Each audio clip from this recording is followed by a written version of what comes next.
Okay, already I put inside. This wire go inside the house to connect with the lock. Already I put the screw on. Now this thick part go from inside the house, and this outside the house, sorry, to inside the house and clip inside. Now if you see, if we turn,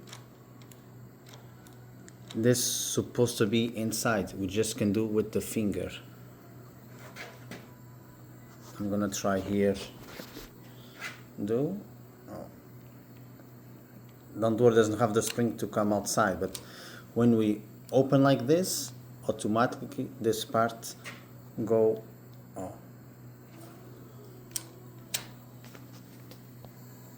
See, when we turn here with the handle, just a little bit, this part automatically like this, a hinge, and the door will open.